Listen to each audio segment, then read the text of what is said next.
expressing feelings. We know just how important it is for people learning to use AAC to learn to communicate for lots of different reasons. Sometimes we call these reasons communication functions. We actually have this awesome poster that you can download and print for free from our website. It shows all the different reasons that we communicate. We make choices, tell stories, tell jokes, and we talk about how we feel. Expressing feelings is one of those really important communication functions on this poster.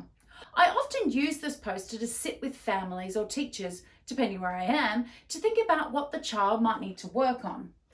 I work with an AAC user called Rupert, and one day his mum and I sat down to do some planning. He was getting really good at making choices, and we've been working hard at telling news and giving in opinions. And so I asked his mum, what would you think would be good to focus on next for Rupert's communication?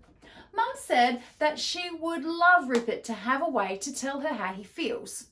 Sometimes when he was upset or cranky, he might communicate this with his body and face, and Mum might not be able to catch it in time to help problem solve some solutions to those feelings. So we set expressing feelings as a goal. We put a few things in place to work on this. Firstly, we started talking about our feelings often.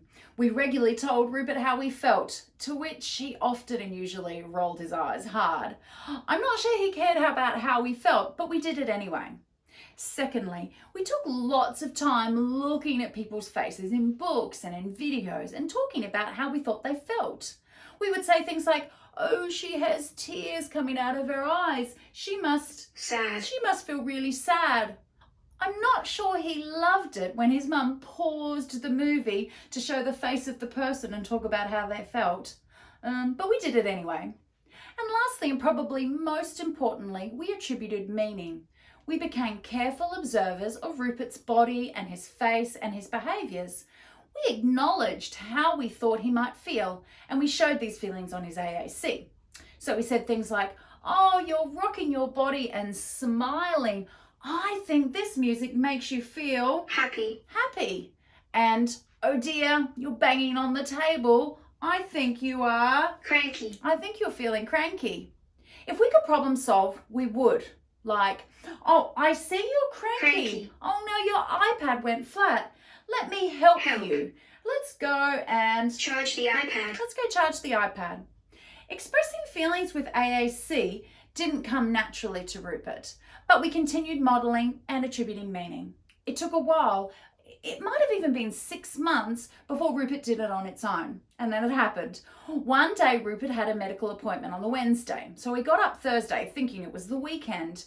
When Mum showed him his schedule to say it was a school day, let's just say he was not happy. And he showed us that he was not happy by stomping around and slamming doors. He left the car without saying goodbye to Mum in the morning when she dropped him off.